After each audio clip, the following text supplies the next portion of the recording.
let's take a moment to talk about boundaries. If you've read my book, then you'll have seen me use the phrase, boundaries are your vision's bodyguards. I'm going to repeat that. Boundaries are your vision's bodyguards. If you've got a clear purpose and mission and vision, you need to have some boundaries to keep yourself on the straight and narrow. So let's just give this some context. I started Mazuma, which is subscription-based accounting for small businesses, when I was 23 in 2006. And when you're starting a business, and if you're young starting a business as well, you've got loads of energy, tons of enthusiasm. You can work 20-hour days, burning the candle at both ends. You can be everything to everyone because you've got that energy and drive and enthusiasm. As your business progresses and you get pulled in more and more directions and you have the classic spinning of 17 different plates at a time, you will find yourself pulled in too many directions. And what that means is the thing you need to be concentrating on to grow your business, to work on it, that core part, the bit that's going to move the needle, gets diluted. That part of your business doesn't get enough of you.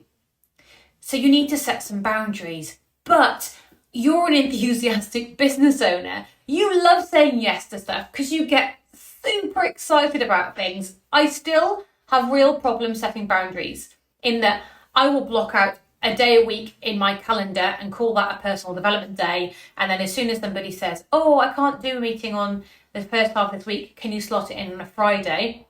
Because I haven't got anything else in my diary and I blocked it out, oh, it's only my personal development, I end up booking meetings in. And then once I've done it once, I'll book another one and another one. And before you know it, I'm working 8 till 6 on a Friday. And that is not what I wanted to do. I wanted Fridays to be my personal development days. So I'm saying this to somebody who has massive problems setting boundaries, but you have to do it.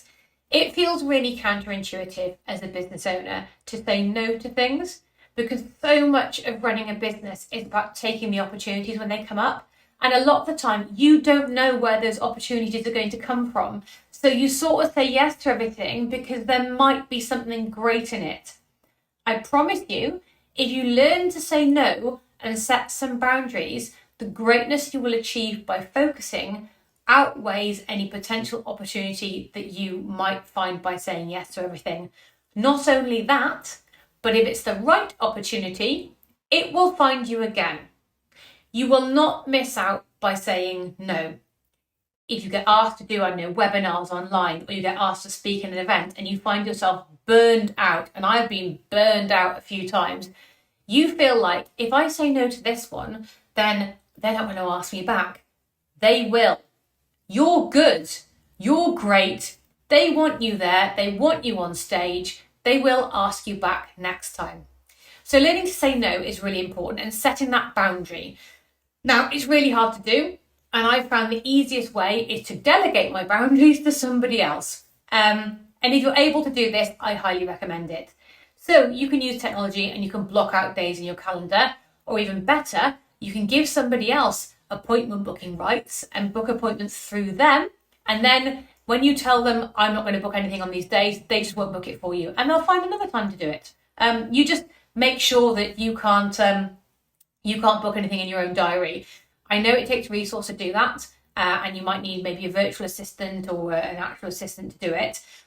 But I recommend it. The other thing you can do if you don't have the budget for that is to use an appointment booking system and to set your schedule so you can't book things in those days, but you can still overwrite it. So when you get to the point of being able to have somebody else control your diary, do it. It's a great way of stopping you being your own worst enemy.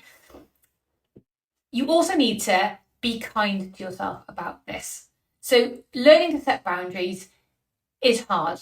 And I spent 17 years with email in my hand, basically.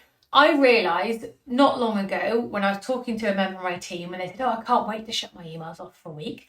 And I was like, wow, I haven't not received emails for 17 years.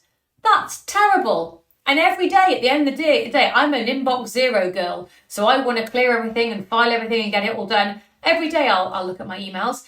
I'll even do it on a holiday. And that's terrible. And I shouldn't be doing that because rest and recuperation is important. And I know I'll get so much more out of myself if I give myself that time to heal and recover and to have that recuperation time. But the instinct is to still be in it. And I have to be kind to myself about that, because it's a habit. I've been in this habit for 17 years. It takes a long time to break a habit, and it takes effort and it takes consistency. So don't beat yourself up if you can't do it straight away. My challenge to you would be to say no to things. I've started making no my first reaction and then seeing if it's important if they come back to me. The good things come back and you will have a second chance at doing them. The bad things, or the things that are likely to waste your time, won't come back. And then you'll have gained yourself some space by not saying yes to them. So yeah, if you've got a clear vision and you know where you want to go as a business, you've got to learn to set boundaries. And that might be how much time you work per day. That might be the days you work per week, the hours you work per week, even how much travel you do. I was horrified during the pandemic when I realised that all this travelling I had been doing before, going up to London, which is 3 hours on a train from Swansea, and all the way back in a day, 6 hours plus on a train to take 1 2-hour meeting, that was a terrible use of my time. I could have set a boundary and gone, that's an awful lot of travel for 1 2-hour meeting. Can we find a midpoint to do it? Or can we do it virtually online, please? I've learned to do that, and I actually think the pandemic it's really helped those conversations. But learning to set those boundaries is going to take you some time. So this is just me having a bit of a ramble. I'm a self-confessed terrible setter of boundaries. I am trying my hardest, and I still slip, and I still end up overcommitting myself because I get really excited about everything and I want to do all the things. But I'm making sure I've got people around me now who will stop me doing it because it's for my own damn good. So yes, even though I don't always live by it, I know that boundaries are your vision's bodyguards, and you need to set them in a way that works for you. And when you do that, watch your business fly. And you know what? Watch yourself be a whole lot happier and avoid that burnout that I know we're all really inclined to go steaming towards. So yes, boundaries are your vision's bodyguards.